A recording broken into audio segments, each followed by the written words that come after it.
If I can have everyone's attention, we'll go ahead and get started with our post-race press conference here at Michigan International Speedway following the Pure Michigan 400. We welcome Kevin Harvick, driver of the number 29 Rheem Chevrolet, who finished second in today's race. Kevin, currently you're fourth in points. Talk a little bit about the race out there and how you feel going into the chase. Yeah, it was a good weekend for us. We needed a good solid weekend after Indianapolis and Pocono. Our oval track, flat track stuff was not where it needed to be, and we were able to come here this weekend and incorporate some different things into our car. And from the time we unloaded off the truck, the car was really fast. So all in all, it was a good weekend. Just mistimed that last restart there. I had a great run on the 55 and was just going to beat him to the line by too much, and wound up having to drag the brakes, and I knew from there it was going to be sketchy as to whether we were going to keep the 22 back there. But kind of went for it and kind of backfired a little bit there as we got three wide and lost some track position. I didn't think we were going to be racing the 55 there for the win. I thought if we could just get out of turn 2 in second, we'd be in good shape. But just got a little bit greedy and lost a couple spots there, and that's what ultimately cost us the win. We'll take questions for Kevin. Please raise your hand. We'll get a wireless mic to you. We'll start down here in the media center. Okay, we'll take right in the middle, in the back from Stan.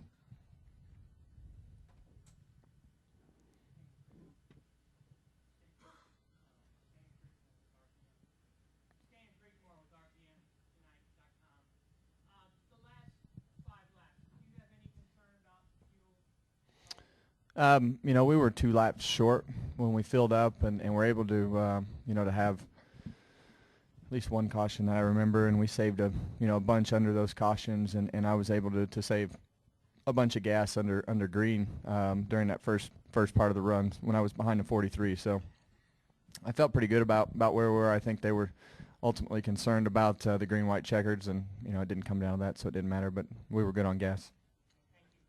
Best I know. Best they told me. Additional questions in the media center? Okay, we'll take one up here with Dave.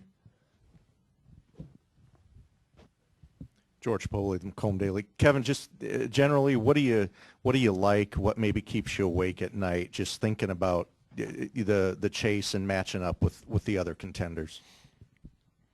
Well, we beat them all today, so if we can just do that, we'll be fine. But it's just going to come down to getting on a run, over the last 10 weeks, and obviously, we've tried some different stuff over the past month, and today was really the first time we've hit on some things that the car was just, had speed and it was fast. So, we never got all the way to the front. We got to second, but we never got all the way to the front as far as leading the race. And I think if we could have ever, cleared traffic and got out front, we would have been really good. But everybody who got out front was really good, but we were able to make passes and use the bottom of the racetrack, and that's always an encouraging sign when you can make passes and everybody else is kind of locked into to one groove. So I was very pleased with the day, and it's just going to come down to getting on a hot streak over 10 weeks and not making any mistakes. Okay, go ahead with your question, Mike. Kevin, Mike Brudenell from the Detroit Free Press. In its second year of the repave, it looked like a lot of fun out there for us, but how do you think the track is, grooving in? Well, last time, the center groove was the preferred groove since the repave came. Last time the bottom really opened up in 3 and 4 if you had your car turning and were able to stay in the throttle on exit. And this time it seemed like 1 and 2 opened up as well on the restarts especially. But, it just takes time to be able to burn the track in. Obviously, a winter won't hurt anything as we go through the winter here, but still very fast. The cars were really fast this weekend, and I think the groove definitely widened out the opposite way that it normally does. It got wider going to the bottom, so but still more room to race than there was last time.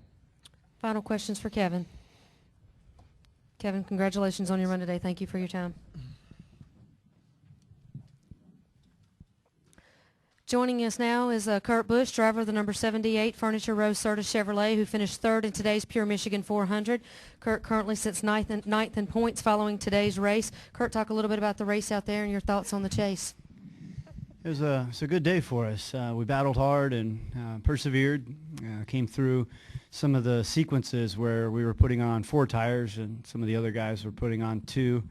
Even saw some fuel only out there today, and we stuck with our game plan. And at one point we were buried deep, 14th on one of the restarts, and I was a little frustrated at that point, knowing that we had a much better car, but our weaknesses were restarts today and trying to maneuver in traffic. And but lo and behold, you know, I get fired up.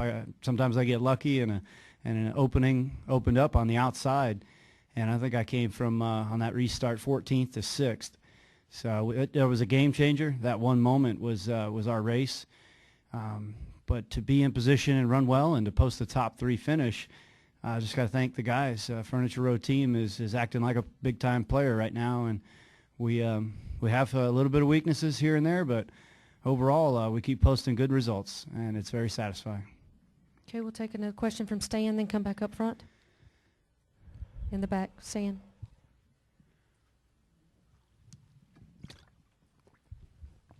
Stan Creekmore with RPM tonight in the back here. Kurt, you almost seem like you don't want to get excited. I mean, you're 9th in the points now. The chase is close, and I know you got 3 races to go. You almost seem like you don't want to get too excited about it right now. Or are those next 3 races are they that critical in your mind? Well, it's being focused. I'm excited that we're running well, and we're able to seal the deal when that had been some of our struggles through the midpoint of the season. And now I'm just in that chase mode where we have to get in. And you can't celebrate with a 3rd place finish. You just have to feel confident and to know that you can go back next week and do it again.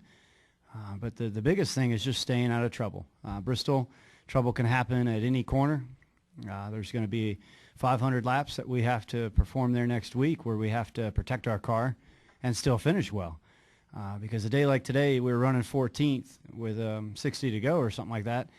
And I'm looking at Biffle ahead of us, Truex was ahead of us, Kane, Keselowski, and we wouldn't have gained any points today. And so it's great. I'm happy. I'm very satisfied with the effort today, and there's still just 3 weeks to go where you know, we could get in a little fender bender, just some small little itty bitty thing happen the next 3 weeks, and that'll put us on the outside. So we just got to keep plugging away. Excuse me if my blinders are on. Go ahead with your Dave question. Garicki, Detroit News. How exciting is it, though, to be in a position like this, especially after last year, to be in position to get in the chase with 3 to go? Oh, this is tremendous. I mean, jumping in with the Furniture Row guys last year, running 6 races together, got a lot of the bugs worked out of it.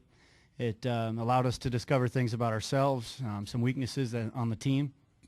And then each section through this season, like every 6 races, we can lump them together and say that we've improved every time we've gone through a chunk of 6 races at a time.